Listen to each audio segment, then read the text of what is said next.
In the first 4.5 months of 2026, we've seen a whopping $770 million extracted from DeFi protocols. And this has happened over 47 separate incidents. And we've also seen in this same time frame that 40 protocols have shut down. The frequency of attacks, if you compare year on year, has also increased by 68%. And most of the coverage of these incidents has been sort of framed as a bit of a hack crisis, but I want to try take a different read on what's driving that number. And I'd like to also go up front and acknowledge that what I say, the framing of this is very, contestable. Everything should be, but it's one that makes most sense to us when we look at the incident reports, and it changes hopefully what you go looking for. So our take here is on a very high level plan is that, as for a significant portion of these incidents, the smart contracts did exactly what they were designed to do. The contracts were actually not the failure point, rather the configuration around them was.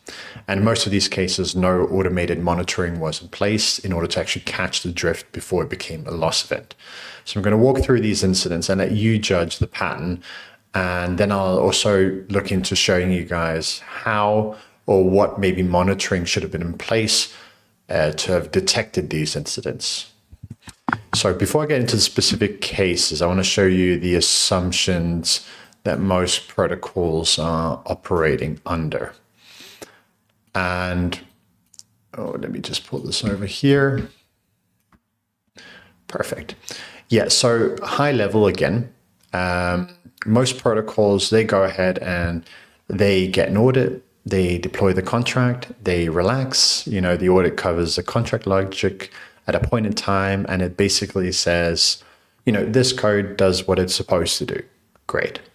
So here is actually, if we look a little bit further down, this is what the audit doesn't cover. It doesn't cover the price oracles. So this is the oracle feeding prices into your contract.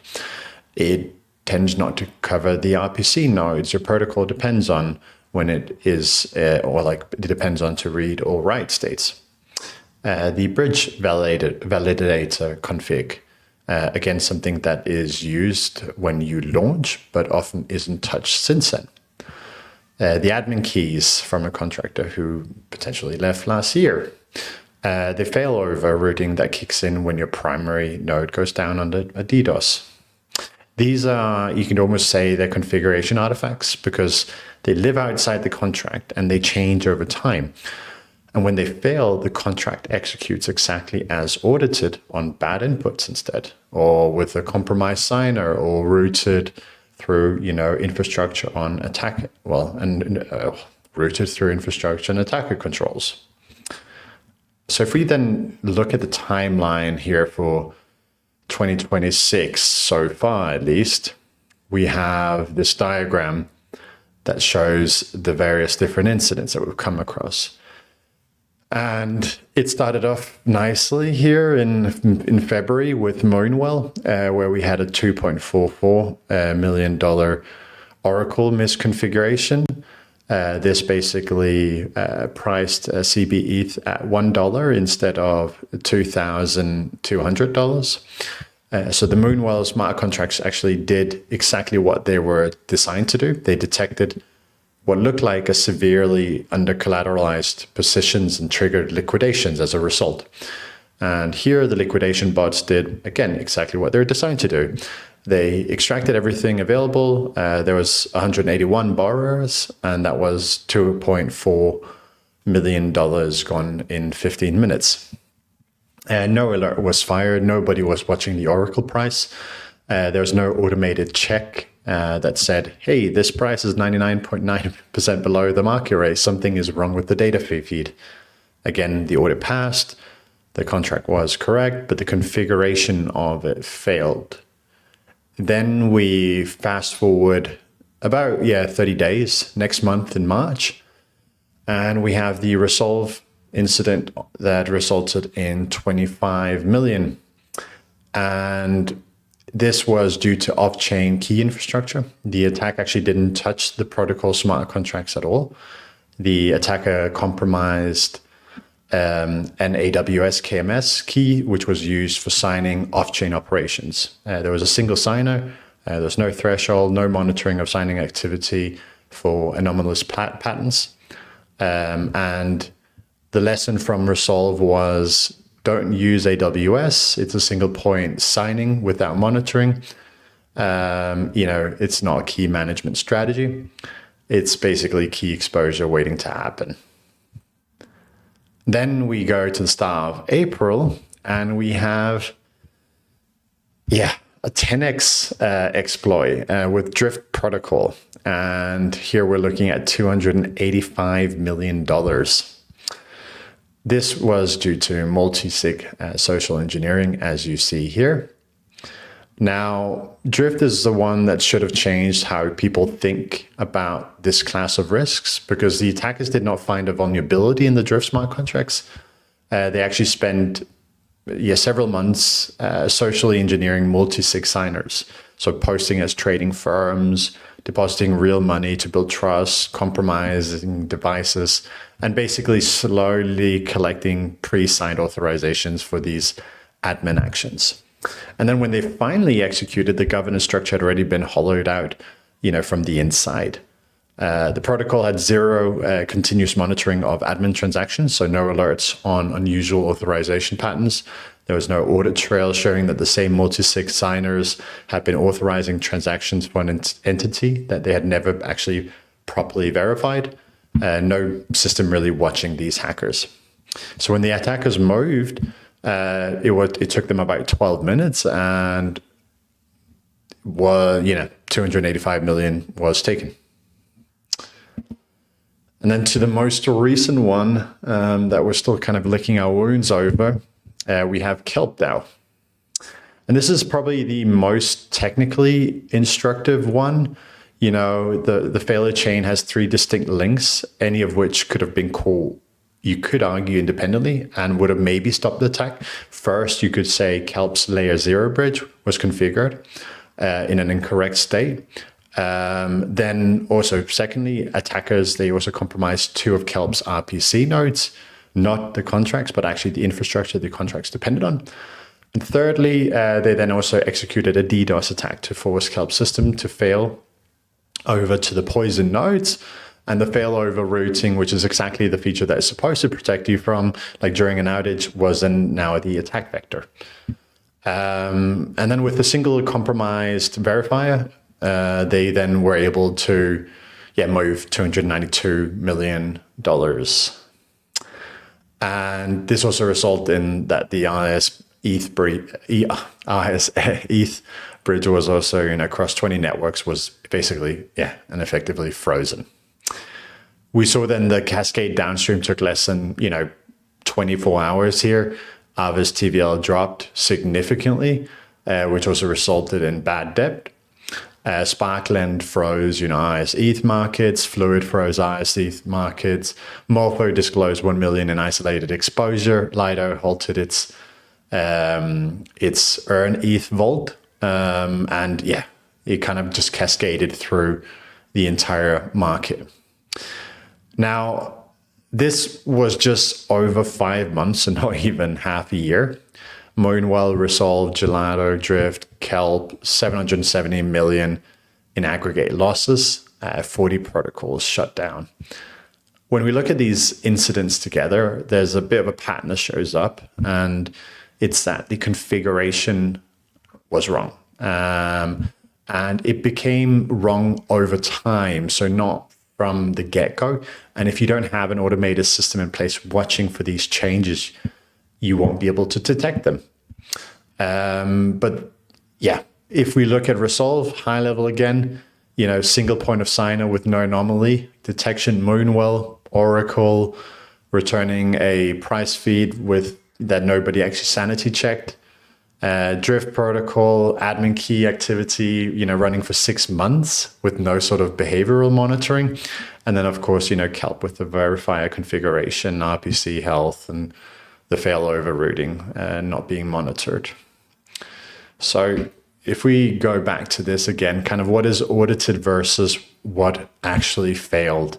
We know that we audit contract logic, access control, mathematical operations, emitted events versus what we don't operate here. I'm not going to repeat myself again, but kind of what you want to take away from this is audits are snapshots, but your protocol runs continuously. So what I want to do now is move over to some of these monitoring tools or ways that you could have monitored some of these cases, more just to shed light on what we want to do from an operational standpoint and a continuous standpoint, rather than just doing one and done audits. So that's a pattern. We had 5 incidents, $770 million, and in most cases, a configuration that was wrong or became wrong with no automated system in place to monitor these changes. So I've jumped into KeeperHub here, and I've built 2 workflows to help you show what monitoring actually looks like. And both of these workflows are for Kelp, since that's where we had the most to work with, and I thought it would be useful to go through them. And also maybe a disclosure as well, is that these workflows can actually be created for free in KeeperHub. You'll have 5,000 executions on the free plan, which will be plenty in order to kind of run at least some monitoring exercises for your holdings as well. But yeah, so workflow 1 that we have here is, let me just zoom in as well, is the DVN threshold monitor workflow. And the first failure condition in the Kelp attack was, as we know, the DVN verify configuration. 1 required verifier on the cross-chain bridge, 1 key, and that's all it took. This workflow runs every 5 minutes. You can change the trigger to block-based or have it run based off, let me actually show you guys instead, webhook or event, or event on chain. But we've just chosen every 5 minutes for the cron here. And it reads the bridge's security and configuration directly from the blockchain and checks 1 number, which is how many independent verifiers are required to approve a cross-chain message. So if you can see here that we have that specific read contract node happening. And if that number then drops below 2, what we'll do is we will then go ahead and fire a Discord alert. So here we have the condition in place, making sure that this number here, if it jumps below 2, will send the Discord notification. When we ran this live, the count came back at 4. So that means that no alert was sent, meaning also again that the config was clean, right now at least. And at the time of the Kelp exploit, that number was 1 on the affected pathway. So this workload would have been firing every 5 minutes, not after $1 million sum had been moved.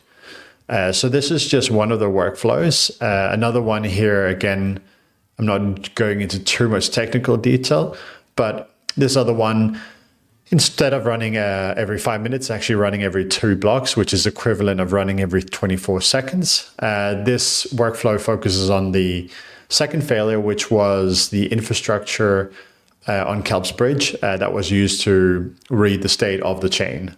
We know that the attackers compromised those nodes and forced a DDoS, which then moved them over to the nodes that they actually controlled. This here workflow will run every 2 blocks and then ask 2 independent data providers the same question at the same time. What's the current block? And if the answers are more than 3 blocks apart, something is wrong. If the alert tells you both numbers and the gap between them, that's enough to then know which is drifting and by how much. And when we actually then try to run this, both providers came back in agreement, and that's a normal state. But the moment they stop agreeing at any sort of meaningful scale, you know that, you want to know before the system then makes a decision based on the wrong one. So these are just, 2 workflows, both under 10 nodes, can very easily be created by an agent of yours. And neither of these would have, stopped Moonwell, Resolv, or Drift. Those were different failure categories. So there's not one fits everything. They were Oracle pricing, key management, social engineering, infrastructure dependency, you name it. But monitoring for each of those, will look different. And it's a matter of making sure that you set these up so that they run continuously and won't actually have any sort of ongoing maintenance in place. We know that the audits are getting better. We have formal verification, bug bounties, micro compliance requirements. So the code layer is actually improving. But our read on all this is that the operations layer is actually what's not keeping up, at the same pace. So that's kind of what we want to highlight here as, what we should be improving. And I realize others will maybe disagree on the specific numbers, and some of these incidents I realize, like, a lot more complex root causes than any single framing capture. But the question that keeps coming up when we look at these postmortems is the same one, like, was anyone actually watching the configuration in real time? So a good way to maybe kind of wrap this up is that, like, we know now, well, we definitely know that audits verify, what was true at launch, but monitoring is how we know what is true right now. And those two things are very different. And what we've seen is that most protocols are actually only doing one of them. So I hope this video was somewhat informative or educative. And if anything, maybe just prompting you in the right direction of not just doing audits, continue doing audits by any means, but by all means, but also to start thinking about how can you maybe monitor the operational activities that are happening in order to protect yourself further. So again, thank you very much for listening, and on to the next one.